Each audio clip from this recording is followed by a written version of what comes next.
Vamos lá, primeiro, obrigado, Daniela, prazer falar com vocês aqui no UOL.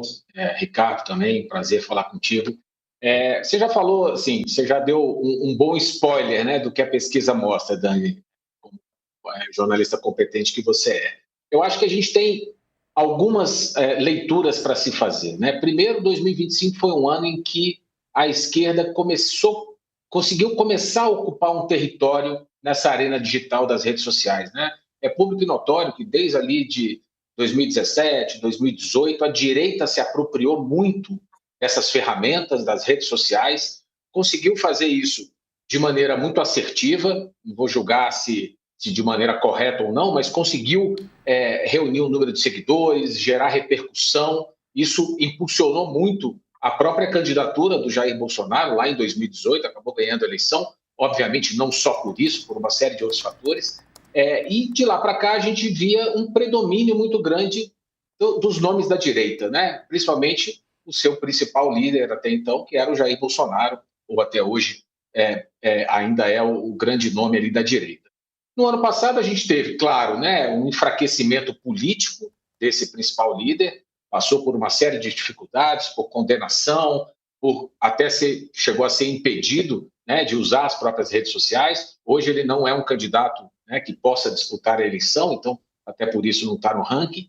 E a direita viveu um momento também de dificuldade, principalmente ali no segundo semestre, com o episódio do tarifaço, né, que foi um tiro no pé ali da estratégia da direita e que deu combustível para a esquerda, para os nomes de esquerda, e aqui representados nesse ranking dos presidenciáveis pelo presidente Lula, para ocupar um terreno nas redes sociais. Então, essa é a primeira novidade ali que a gente viu em 2025, com o presidente Lula, claro, está sentado na cadeira, tem muito anúncio para fazer, a gente vê essa semana mesmo, né? O anúncio da isenção do imposto de renda, as pessoas receberam o seu primeiro salário agora sem o desconto do imposto de renda para quem ganha até R$ 5.000. A gente vê que o presidente conseguiu, e acho que isso tem muito a ver também com o trabalho que o ministro Sidônio vem fazendo, né, de tentar popularizar o presidente nas redes sociais, focando basicamente em dois públicos também, o público jovem, você falou do TikTok, e o Lula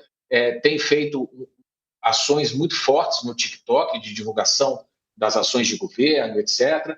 No Facebook, já falando com o público mais velho, 45 mais, né, enfim, que é o público que usa com mais frequência o Facebook.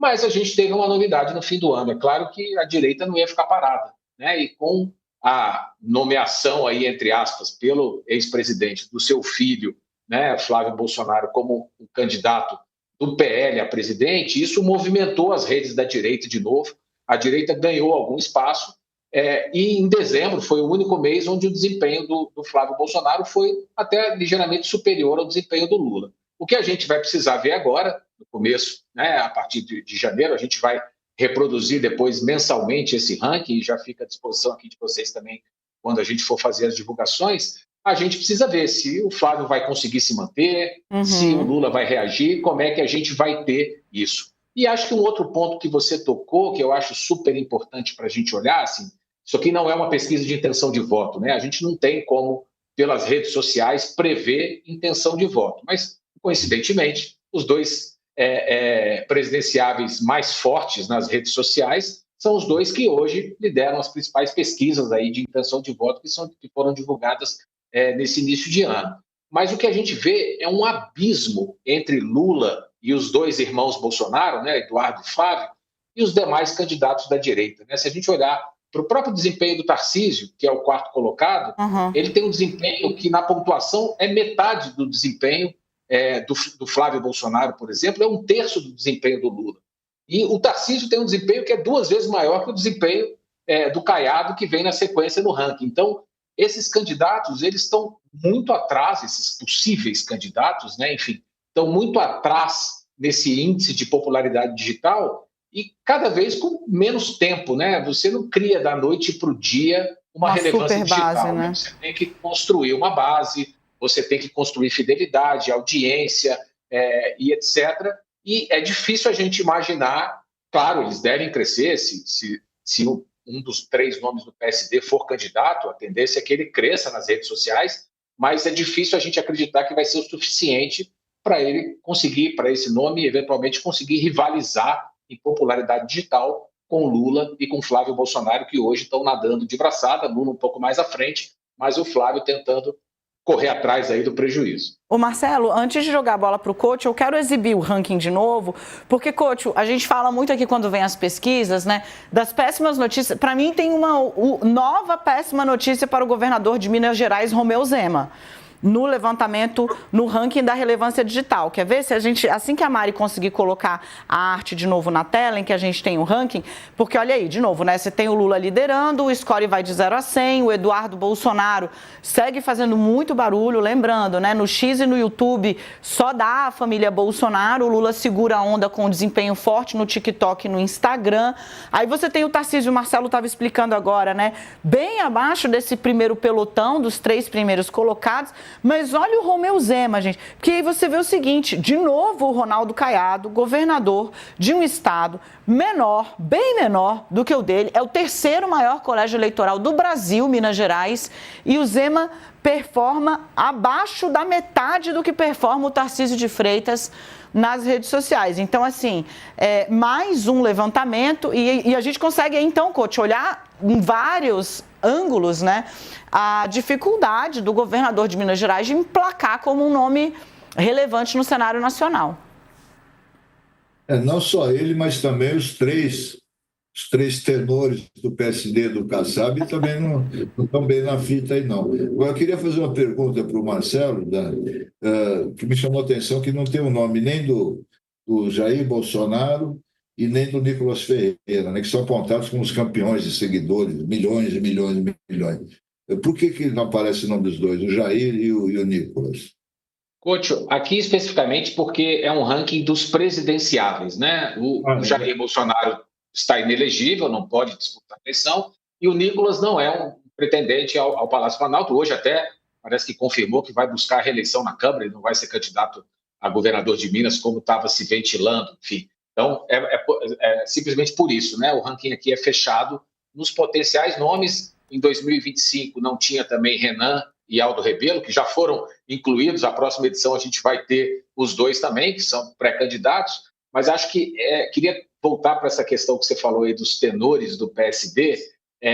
Eu acho que isso dá uma amostra, que as pesquisas de intenção de voto hoje estão mostrando também que ainda são nomes que não conseguiram se nacionalizar, né?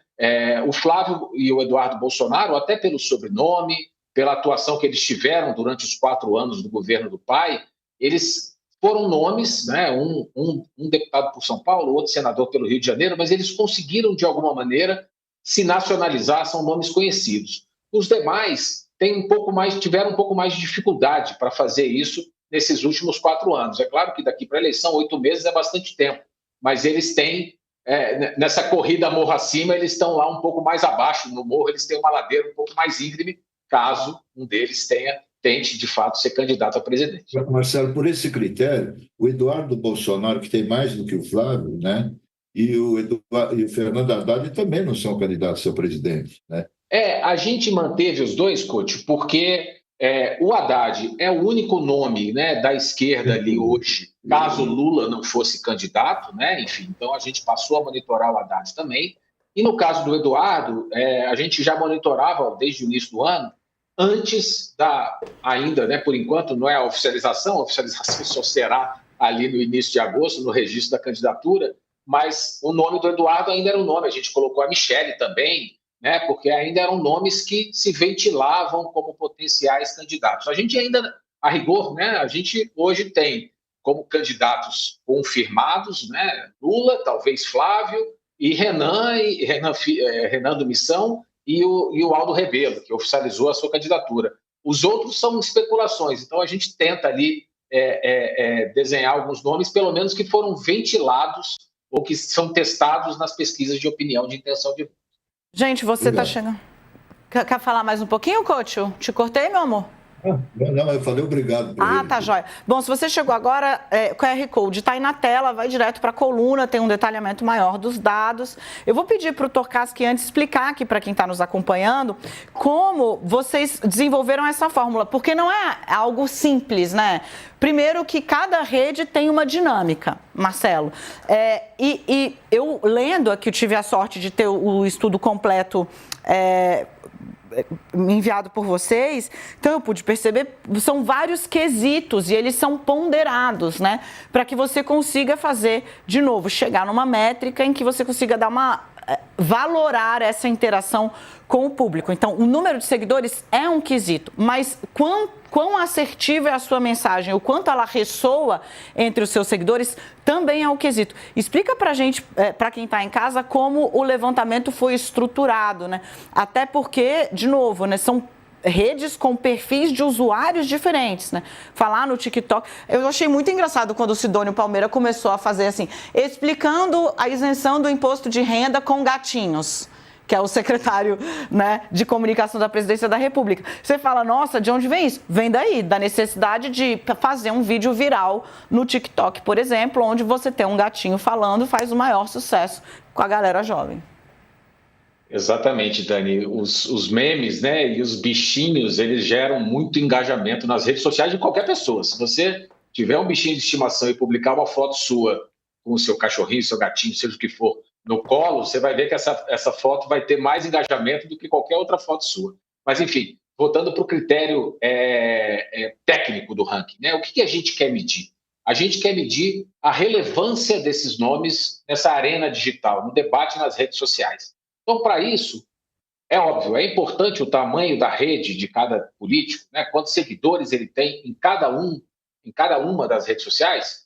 É importante, mas isso não significa, por exemplo, eficiência. Eu posso ter milhões de seguidores e postar uma vez por mês. Então, a frequência de posts, por exemplo, é um outro critério que é levado em consideração. Mas o que mais determina, né, essa pontuação final que cada candidato recebe é o que a gente chama de engajamento, né? É a curtida, é o comentário, é o compartilhamento que o seguidor faz naquele perfil do político. E, inclusive, há diferenças, né? Um compartilhamento, ele vale mais que uma curtida. Eu posso só dar, se for no Instagram, por exemplo, bater o dedo 2 vezes, o coraçãozinho vai aparecer vermelho e o candidato vai contabilizar uma curtida.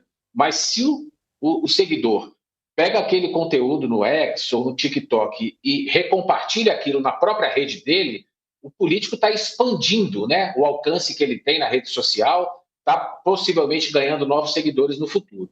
Então, tudo isso é pesado, né? A gente usa uma fórmula matemática aqui mais complicada, mas, enfim, tudo isso é pesado, tem pesos específicos que a gente fez com base na nossa experiência, né? A gente trabalha com esse tipo de monitoramento aí há mais de 20 anos, desde praticamente aí do surgimento das redes sociais, e isso também é pesado para o score global, porque a gente, como você falou, né, o Lula lidera no TikTok, no Instagram, no Facebook, o Eduardo Bolsonaro lidera no X e no YouTube, a gente calcula em cada rede, mas depois disso a gente também pondera para esse score global, que é o ranking que a gente divulga, a gente pondera por rede social. E como é que a gente faz isso? Com base em pesquisas de opinião que mostram para a gente quais são as redes sociais mais utilizadas pelo brasileiro.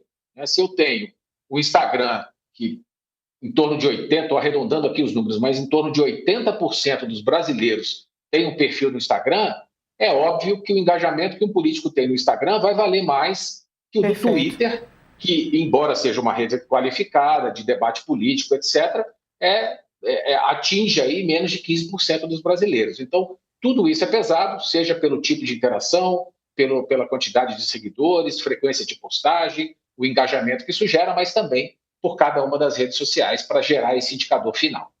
Gente, eu quero... Marcelo, ponto de vista, só mais uma pergunta, Dani. Claro, meu bem. Qual foi o ponto de virada?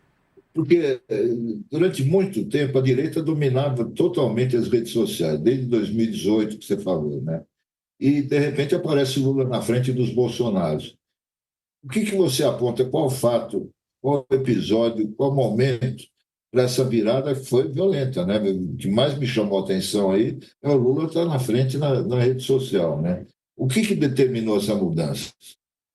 Eu acho que Coach, eu acho que nunca é um fator só, né? É um conjunto de fatores. Até destaquei aqui no início alguns deles. Assim, eu acho que a primeira coisa foi a virada de chave na comunicação do governo, consequentemente do presidente Lula, a partir do ano passado, né? Do início do ano passado, com a chegada do Sidônio, que tinha sido marqueteiro, enfim, que deu uma outra pegada à comunicação. Aqui eu não estou fazendo julgamento de valor, se é melhor ou se é pior do que o seu antecessor, mas trouxe mais, né, essa pegada digital para a comunicação do presidente. Né? Como a Dani falou, o Lula lançou um perfil no TikTok e rapidamente esse perfil cresceu muito. Né? O TikTok hoje é uma das redes sociais que mais cresce em número de seguidores. Então, esse é um dos elementos. Eu acho que a mudança de estratégia, não só da estratégia de se usar, mas da estratégia de como comunicar. Né? A Dani citou aí o uso dos memes para explicar a isenção de imposto de renda.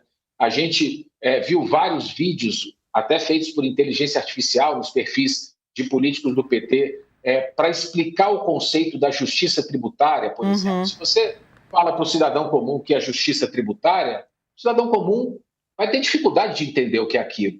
Mas um vídeo, não sei se vocês vão me lembrar, de um vídeo que circulou muito, que o próprio presidente postou nas redes dele, era uma Mesa Brasil, chamava, né, das pessoas dividindo uma conta num bar.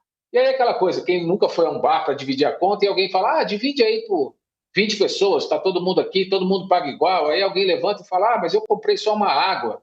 Você comeu, você bebeu, você tem que pagar mais, né, e tal. Enfim, eles começaram a trazer narrativas que simplificam e que, na minha visão, potencializam esse engajamento com os seguidores, com o público das redes sociais. E eu acho que o terceiro elemento foi a dificuldade que a direita teve no ano passado, em função da conjuntura, do julgamento da tentativa de golpe no 8 de janeiro, da prisão do ex-presidente Bolsonaro. A direita ficou um pouco desorganizada, a própria família também, né? Enfim, durante um tempo. E agora, certamente, eles vão tentar retomar isso. Agora, eu acho que, obviamente, o presidente Lula hoje, e estamos num ano de campanha eleitoral já, ele já parte de um patamar muito diferente. Eu aposto numa briga, numa disputa nas redes sociais, eu acho que tão acirrada quanto, eu acredito, a disputa que a gente vai ter nas urnas em outubro. Eu aposto numa eleição bastante apertada também esse ano, como a gente teve em 2022. Vai ser no fio mais uma vez Lula e um Bolsonaro, né? Vai ser no fio do se a gente tiver a conjuntura, a gente tem que avaliar no momento, né? A pesquisa é daqui a 8 meses. O Brasil é um país que é difícil, às vezes, prever o passado, quanto mais o futuro. Mas, sensacional. Ao julgar pelo que a gente vê nas pesquisas e por todo o acompanhamento que a gente também faz aqui na Nexus, a gente pode supor que os favoritos hoje, né? A gente está gravando esse programa aqui no dia 3 de fevereiro, são Lula e, se confirmada, né, a candidatura de Flávio Bolsonaro. Agora, eleição, né, a essa época do ano, lá em 2018, ninguém cravaria Bolsonaro como um favorito para ganhar a eleição em 2018. Aconteceram várias coisas e ele se viabilizou e acabou ganhando a eleição. Então, pode acontecer bastante coisa, a gente tem que acompanhar os fatos e o nosso objetivo aqui na Nexus, com esse levantamento, é trazer luz, né? Não é uma disputa de intenção de voto, não é isso, mas de alguma maneira as redes sociais também acabam sendo um termômetro, né? Do que o brasileiro está interessado, quem tem mais força, quem tem mais popularidade. É isso que a gente está querendo medir aqui também, fora as pesquisas de intenção de voto. Olha, justiça seja feita e humildade jogada às favas, eu sustentei, inclusive na holding, digamos, no almoço que eu fiz na FSB, fizeram uma pergunta na época, a Nexus está ali dentro do, digamos, né, dentro do guarda-chuva de uma série de negócios, perguntaram, e quem vai levar a eleição, então não sei o que, eu falei, essa eleição é do Bolsonaro, pode cobrar aí, e foi, na Folha de São Paulo, vizinha aqui do UOL, mesma coisa, me chamavam de doida. Eu era editora do Painel, me chamavam de doida. Deu no que deu. Tá aí. Marcelo, volte sempre. Muito obrigada. Excelente trabalho para você. Até a próxima. Agradeço o seu time aí pela conversa, que a gente achou super rica. Obrigado, Dani. Obrigado, coach. Estamos super à disposição aqui. Sempre que precisarem, podem contar conosco. Valeu, obrigado. Tchau. A gente vai aproveitar e fazer um rápido intervalo para você que está na TV, mas fica aqui. Vai ter VT inédito de um bate-boca entre o homem, que hoje é uma peça fundamental numa investigação que corre no Supremo Tribunal Federal e que apura se houve abuso na utilização de delatores que colaboraram com a Justiça Federal de Curitiba desde os anos 2000 até Alberto Youssef, o pilar da Lava Jato, que também está no meio desse processo, desse rolo. Estou falando de Tony Garcia, a gente tem feito uma série de reportagens, vem mais uma por aqui com exclusividade. Claro, a gente também traz repercussão do assunto, que hoje foi destaque no UOL, né? Pela primeira vez, a Lava Jato surge no rol de colaborações indevidas que este cidadão teria prestado a Curitiba. Como ele disse em depoimento à juíza Gabriela Hardt, que levava informações de Eduardo Cunha sobre eventuais apadrinhamentos na Petrobras para abastecer a força-tarefa da Lava Jato em Curitiba. Eu procurei o decano Carlos Fernando dos Santos Lima, era o decano dos procuradores, ele não quis falar sobre o assunto. Você vai ver tudo isso aqui já já, a gente vai fazer um intervalo rapidinho. Ô, Cocho, você gostou do assunto, né? Rede social, a briga vai ser mais parelha, o que tudo indica, né? Encontraram uma embocadura ali para poder fazer a mensagem circular também. Aparentemente é o que mostram os dados aí da Nexus. É só a gente pensar um pouco também, por exemplo, como foi aquela história do vídeo do Nicolas, né? Sobre a taxação das blusinhas, para usar um termo que todo mundo entende, tinha exageros ali, e quem foi escalada? Erika Hilton, para fazer uma coisa também, uma espécie de rivalizar ali nas redes, outra figura com bastante potencial de viralização. Enfim, aparentemente a briga vai ser mais parelha, né? Mas como ele bem destacou, Marcelo, Dani, é um abismo entre os os três primeiros colocados e os demais. É muita diferença, né? E mesmo faltando 8 meses para a eleição, eu acho muito difícil se criar uma onda, uma nova moda, sabe, que possa reverter esse cenário. Vai ter mudanças e tal, mas é muita diferença nesse momento, né? Você tem dois na faixa de 70%, três, aliás, né? E o resto abaixo de 30%, né? 20 e pouco. Então, isso aí mostra um abismo mesmo de popularidade entre os candidatos.